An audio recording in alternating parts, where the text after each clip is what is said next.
Estamos de regreso en Punto y Contrapunto. En Guanajuato, cuando no llueve, graniza. Mientras la entidad se ha convertido en el epicentro de la violencia y los enfrentamientos entre el cártel de Santa Rosa y el Jalisco Nueva Generación, siguen causando estragos en la población. El fiscal se niega a hablar de las personas desaparecidas y el gobernador nombró a un comisionado que, según organizaciones ciudadanas, no tiene vínculos con las familias de víctimas de este delito. Veamos el contexto.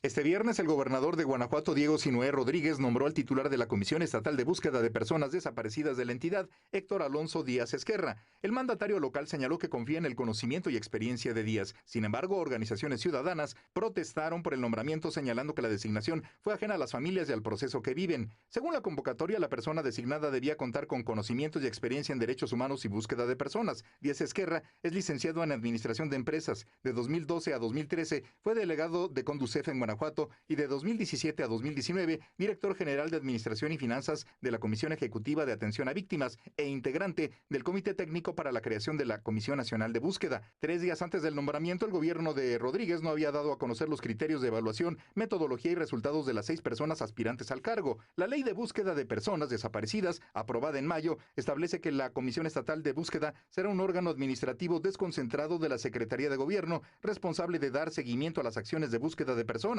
El fiscal de Guanajuato, Carlos Amarripa, al presentar su informe de labores ante el Congreso local, evadió dar cifras sobre personas desaparecidas y señaló que se han implementado diversos mecanismos de búsqueda. El informe de la Comisión Nacional de Búsqueda de Personas apunta que en Guanajuato hay 672 personas registradas como desaparecidas, pero según el Instituto para la Seguridad y la Democracia INCIDE, esa cifra podría rebasar las 1000 debido al subregistro. Punto y contrapunto.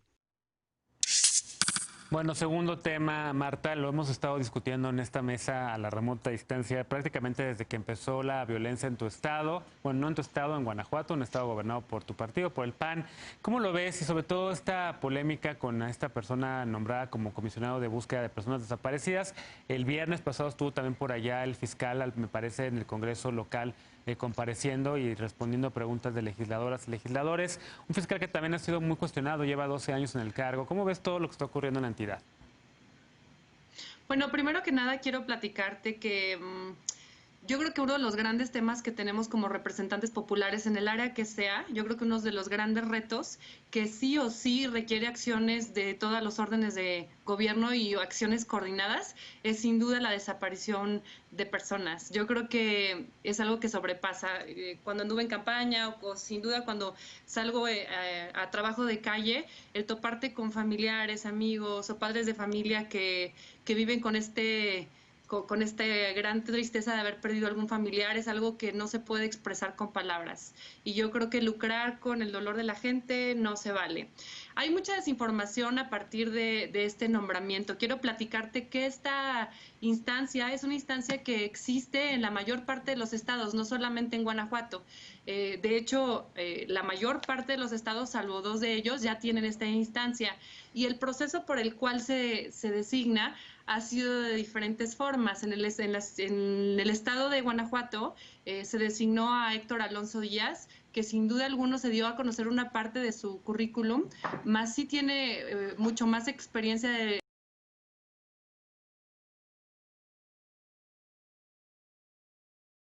en trabajo en derechos humanos, pues trabajó con una senadora panista hace mucho tiempo que dirigía en aquel momento el Parlatino en la Comisión de Derechos Humanos y justamente en la comisión en donde había un tema de desaparecidos, en donde veían justamente el tema en todo Latinoamérica, en el Parlatino.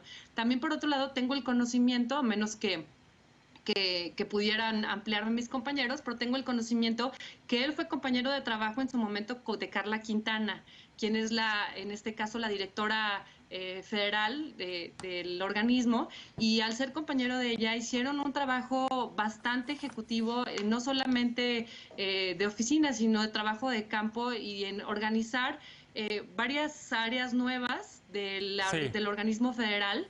En este caso, instalaron las unidades forenses, que fue un tema muy interesante. Les tocó casos muy importantes en donde instalaron muchas cosas. Entonces, sí ha tenido varios años de trabajo en el tema de desaparecidos. Y también una desinformación muy grande que hay es que no solamente solamente levantó la mano y ya, sino que también traía el apoyo de una de muchas otras asociaciones de personas con desaparecidos. La controversia que luego hay alrededor de este tema es que hay dos de las asociaciones, Sembrando Comunidad y A Tu Encuentro, tenían una persona que les hubiera gustado muchísimo que encabezara este proyecto, una persona también muy capaz, que yo creo que sería excelente que generaran una sinergia para poder trabajar en conjunto y que pudieran dar soluciones más allá de pretextos. Yo creo que no hay ninguna excusa que quepa, y el hecho de poder hablar de cifras, cualquier estado, cualquier país se va a ver sobrepasado. Bien. Porque es una cifra totalmente irreal, porque mucha gente ya ni siquiera denuncia, Genaro. Entonces yo creo que cualquier cifra que puedas darte es una cifra que se queda muy corta a partir de lo que realmente estamos viviendo en México, que no tiene una estrategia nacional de seguridad. Bien, tengo la mano levantada de Lecona, que además le ha estado dando mucho seguimiento también al caso en Guanajuato. ¿Qué le contesta a la diputada del PAN, querido Lecona? Pues de entrada varias mentiras, hay que exponerlas. La asociación que postuló a Díaz Esquerra no es de desaparecidos. Y lo que se reclama y la molestia de los familiares, la justa molestia de las familias, es que esta persona no ha acompañado de ninguna forma el andar de las familias en la búsqueda de sus seres amados en el Estado. Es realmente triste e impotente lo que está pasando en Guanajuato. Es innegable la crisis de derechos humanos, pero el enanismo político del PAN ahí es también innegable. El pacto de impunidad yo creo que se ve en pocas entidades tan claro como lo que sucede en Guanajuato. Ya decías tú lo del fiscal Carlos Samarripa, de quien hemos hablado aquí, a quien se le descompuso el Estado en su vigilancia. Desde que se nombró procurador en 2009, fue que empezamos a saber del actuar del cártel de Santa Rosa de Lima, el cual se dejó operar por 8 años. Por ahí de 2017 empezábamos a tener ya manifestaciones del cártel, y otro funcionario clave que estuvo ahí y que ha estado ahí manteniendo este pacto de impunidad es Alvar Cabeza de Vaca, que es secretario de Seguridad Pública desde el sexenio de Miguel Márquez, que junto con Samarripa se los trajo Diego Sinué al nuevo gobierno, convirtió a Samarripa en fiscal violando la Constitución federal, y a estos dos responsables, por lugar de rendir cuentas, se les otorgaron premios, se les mantuvo ahí. Cuando empieza la lucha contra el huachicol, cuando este gobierno empieza a pelear contra el huachicol, es cuando viene la parte más cruda de lo que hemos visto en violaciones de derechos humanos y en desapariciones en el Estado. El año pasado, este colectivo que refiere la diputada, que es A Tu Encuentro, empezó por ahí de septiembre, octubre, con 5 familias. Hoy son 150 familias a las que el gobernador traicionó, y hay que decirlo con todas sus letras. Desde enero que se sentaron, que se les prometió apoyos, se les abandonó por completo durante la pandemia, y se les engañó diciendo que iban a ser parte, o los hizo sentir parte del proceso de designación del primer comisionado de búsqueda. Y claro que tenían una propuesta, sí. Tenían a José Gutiérrez de propuesta, porque es quien las ha acompañado y quienes las representa desde que surgió el colectivo, desde que surgió a Tu Encuentro. Y la designación que hacen de esta persona es una designación política.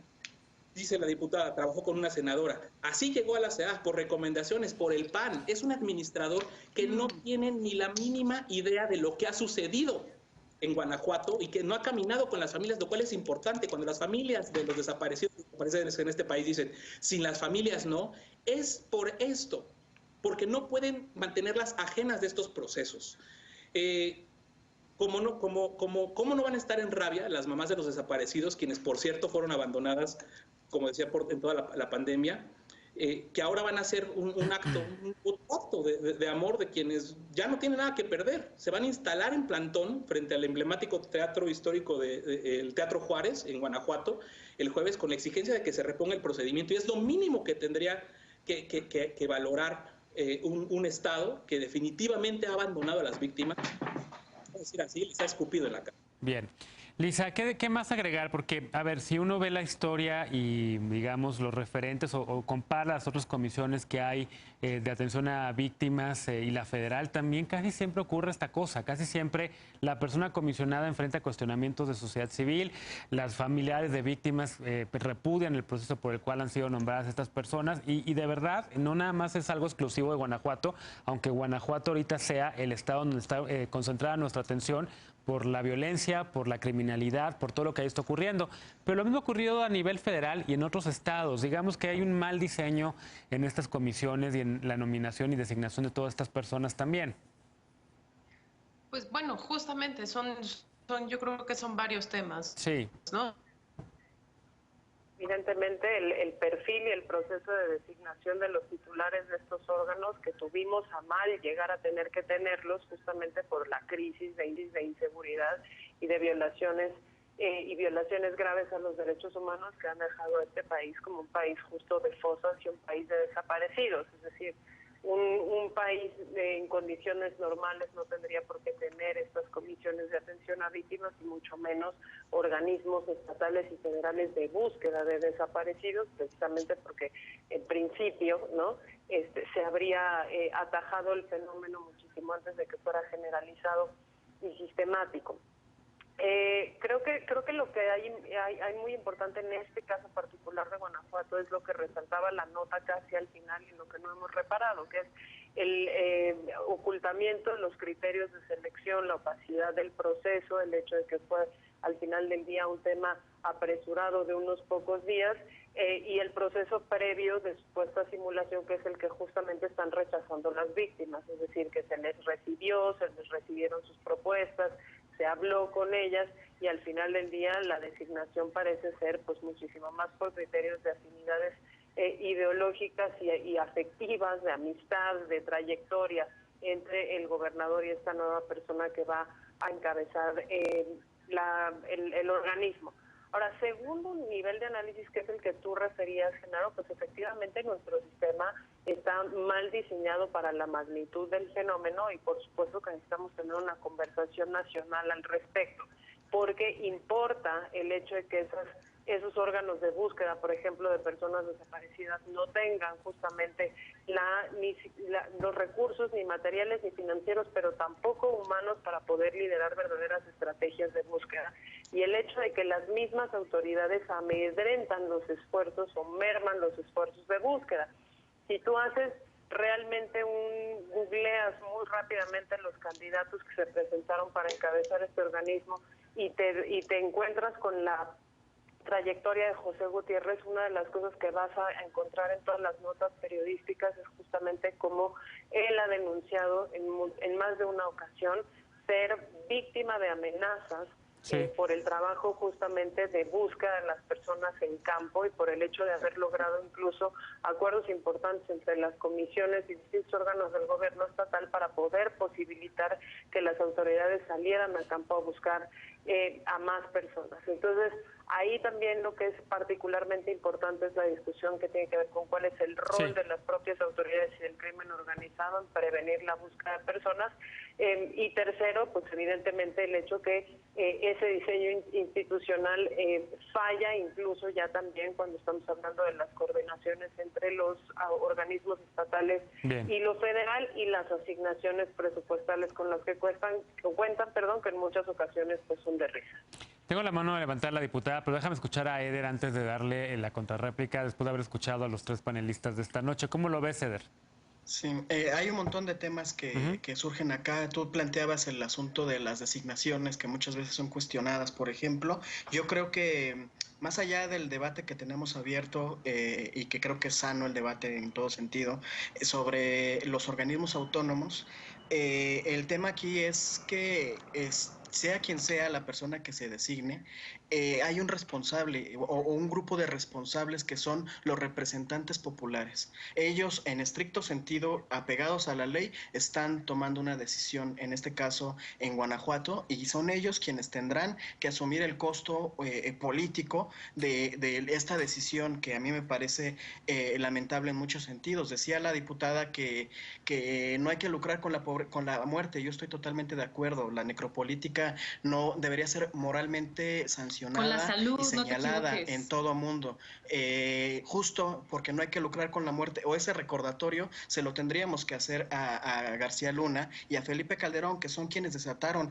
este clima, porque no es cierto lo que dice la diputada, no es verdad que en todos los países estén pasando cosas como esta, no es verdad que en todos los países haya un subregistro de personas desaparecidas. En México comenzó a partir de dos momentos específicos, del proceso en el que el neoliberalismo empezó a expulsar gente de sus lugares de nacimiento para tener que emigrar de manera forzada y clandestina, y el segundo momento cuando empieza a haber desapariciones masivas es cuando Felipe Calderón desató esta absurda guerra en contra supuestamente del narcotráfico, y este gobierno de Sinué es una calca idéntica a lo que Felipe Calderón nos hizo como país. Entonces pareciera que en la desesperación de mantener el poder y de beneficiarse del poder son capaces de cualquier cosa estos gobiernos, y yo creo que aquí lo importante es seguir visibilizando. Alejandro Encinas, creo, en el gobierno federal es la persona responsable, de subsecretario de Gobernación, es la persona responsable de dar seguimiento y de coadyuvar con las familias de víctimas para encontrar a las personas desaparecidas, y él mismo ha denunciado cómo hay muchos estados, entre ellos Guanajuato, que se niegan a dar toda la información, que se niegan y que entorpecen el proceso de las familias y del gobierno federal para encontrar a las personas desaparecidas. Aquí a mí siempre me ha surgido la duda, ¿qué le temen? Si las personas desaparecidas las están buscando en el bosque, en el campo, en el desierto, porque en teoría o desafortunadamente la mayoría ya fueron asesinados, ¿a qué le temen? ¿Será que los muertos todavía hablan? ¿Será que hay algo de trasfondo ahí? ¿Por qué entorpecer los gobiernos estatales? ¿Por qué entorpecen este proceso de búsqueda de las familias de personas desaparecidas? Sí. Y yo creo que hay que en todo momento apelar a la responsabilidad de la humanidad. Decía la diputada hace ratito, haciendo la crítica que hace la oposición de que el gobierno federal no tiene una estrategia de seguridad. Bueno, la estrategia del gobierno de Guanajuato a todas luces ha fracasado y no hay un solo cambio, ni siquiera es para atender las reuniones de seguridad pública de las mañanas con las instancias del gobierno federal. Es una irresponsabilidad. Diputada, ¿qué contestas? ¿Escuchaste muchos reclamos? ¿Escuchaste muchos señalamientos por parte de los panelistas? Primero que nada quiero lamentar profundamente, Eder, que de manera particular hoy te están escuchando todo México y te está escuchando mucha gente que hoy sus hijos, sus hermanos, sus papás y alguien a quien ama no va a regresar. Te están escuchando y qué lástima que no la pasemos o que te la pases echando culpas a unos y a otros cuando lo que quieren son respuestas. Yo creo que más allá de poder cuestionarnos, ojalá que me puedas dejar hablar. Yo creo que más allá de poder buscar el negrito en el ¿por qué no designaron a una persona u otra? No debemos de perder de vista y celebrar que el día de hoy estamos iniciando un órgano que te aviso que no es un órgano descentralizado, que no es un órgano como lo planteas, y que también sería muy bueno que checaras tu audio, porque en ningún momento dije que es un problema nacional, internacional, que es un problema nacional y que tú, presidente de la República, debería de estar atendiendo y tener una coordinación entre país, estado y municipios. Y mientras de que sigamos echándole culpa a todo el mundo, nunca vamos a dar soluciones. Y lamento profundamente la actitud tuya, pero sobre todo la actitud de todo el gobierno de la Cuarta Transformación. Pero no quiero enfocarme en eso. Vamos a enfocarnos en lo muy bueno que tiene este órgano nuevo, que entre otras cosas debe de ser el sistema estatal de búsqueda, porque si no tenemos un registro no podemos saber estadísticas y tenemos que empezar también con las estadísticas. También cambia el término de no localizado a un término desaparecido, que eso implica desde el día 1 que pueda empezar la búsqueda de esa persona que se desaparece y que realmente no perdamos el tiempo en protocolos. También, entre otras cosas, garantiza los derechos humanos, y también decirte que el perfil, en este caso, de alguna manera de todos los participantes fue un perfil muy válido y que es una facultad del Ejecutivo poder decidir no solamente el gobernador de Guanajuato, sino de todos y cada uno de los gobernadores en donde ya existe este organismo. A ver, Lecona, tienes otra vez la oportunidad, de verdad, 20 segundos porque ya nos pasamos de tiempo y va a quedar el último bloque cortísimo. Es impresionante el desconocimiento. No se puede pedir a alguien que no lucre y que no lo tome personal y que lo despartidice si no tenemos la capacidad de reconocer que hay personas con nombre y apellido que son las responsables de la descomposición del Estado. Carlos Amarripa, Alvar Cabeza de Vaca. No lo comparto, no lo comparto. No lo comparto. Empecemos con una estrategia nacional que valga la pena. Empecemos con una estrategia nacional. No pueden hacer hechos aislados, compañero. La ley a la que usted se está refiriendo, la que le da a SINUE la facultad de elegir a la persona titular de la comisión de búsqueda, se aprobó fast track sin escuchar a las víctimas, traicionando a las víctimas, sin incorporar siquiera las últimas recomendaciones que ya se hicieron, aprovechándose del COVID. No nos hagamos. Diego Sinuel está viendo la cara a las víctimas, por supuesto que sí, y a las pruebas me remito. Ahí están los 11 años, ahí está lo que ha fracasado en la estrategia de los gobiernos panistas y la complicidad del Congreso con las familias. Cómo se han generado víctimas. Creo que es una decisión que toma y que en su momento veremos los resultados. De las personas, de las familias, y se llevan a mujeres que no sabemos ahí qué modalidad de criminalidad de crímenes se están cometiendo. Por favor, tantita tenemos altura de mira. Yo vi a Marco Cortés en el Congreso cuando la designación Tenemos que hacer una pausa. Lamentablemente se acabó el tiempo de este bloque. Déjenme hacer una pausa. Regresamos para el último bloque de la noche que va a quedar cortísimo. La empresa Cyber Robotics Solutions de León Manuel Bartlett, el hijo de Manuel Bartlett, fue inhabilitada y multada por irregularidades en la venta de ventiladores para el IMSS en el estado de Hidalgo. Alerta para otros proveedores que se han aprovechado de la emergencia sanitaria. Regresamos con este tema punto y contrapunto. No te vayas.